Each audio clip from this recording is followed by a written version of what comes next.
On this episode of China Uncensored, who wins Brexit? Hi, welcome to China Uncensored. I'm your host, Chris Chappell. You know, I'm a busy man. That's why I like portmanteaus. Things are so much easier to understand when they're one word, like brunch or Sharknado. And most recently, Brexit. Yes, the UK narrowly voted in a nationwide SurveyMonkey poll to leave the European Union, which, to use the traditional English vernacular, didn't quite go as planned. So yes, Brexit may have cost us all a bit of pocket change. But really, who's the Brinner in all this? And who's the bruiser? Besides Britain, of course. China. China just hit the propaganda jackpot. As Quartz puts it, Brexit gives China's Communist Party concrete evidence that democracy can be catastrophic. Chinese state-run media is eating it up. 英国决定退出欧盟，犹如一颗炸弹，令欧盟内部地动山摇。 One professor at Renmin University of China said democracy is a game that was kidnapped by populism and resulted in tragedy. And you can imagine what tragedies would befall China if people there got to vote. And it's a good thing for the Chinese regime that Brexit has become such a propaganda boom. Because in every other respect, Brexit is a disaster for China. Well, maybe not the Chinese stock market. That's actually gone up since Brexit. But that's only because China's central bank poured billions of yuan into the market since the vote.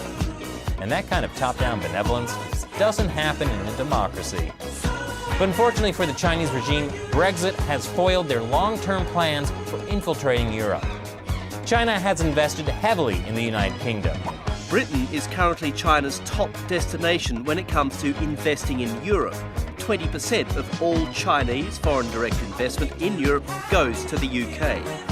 And the British government knew which side its biscuits were buttered on. The United Kingdom has made no secret of the fact it wants to strengthen ties with China.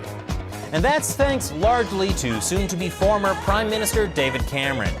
He was the first head of state in the European Union to publicly push for a free trade deal between the EU and China. Yeah, the Chinese regime got in good with Cameron. They even made plans to build a bunch of nuclear reactors in England. It was part of the so-called golden era of China-UK relations. I think this is going to be a very important moment for British-Chinese relations, which are in a very good state, something of a golden era in our relationship.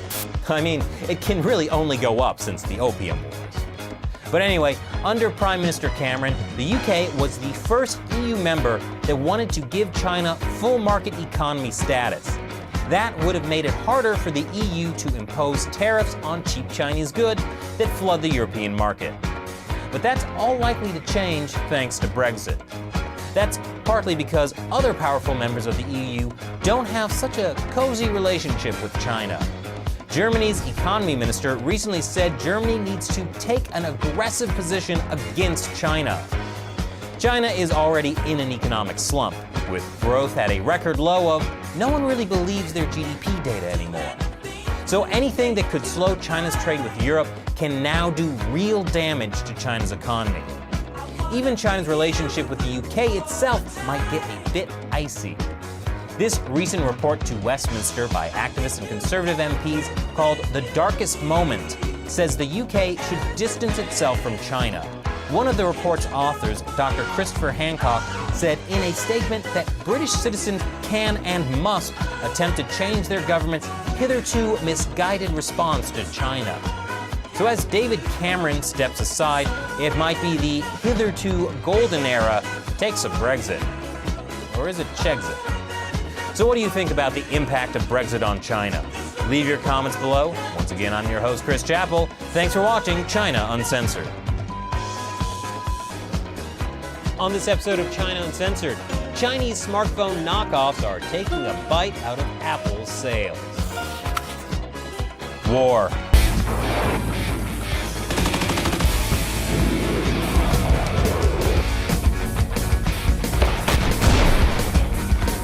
It's like punching your boss at work. Fun to think about, but unadvisable to actually do.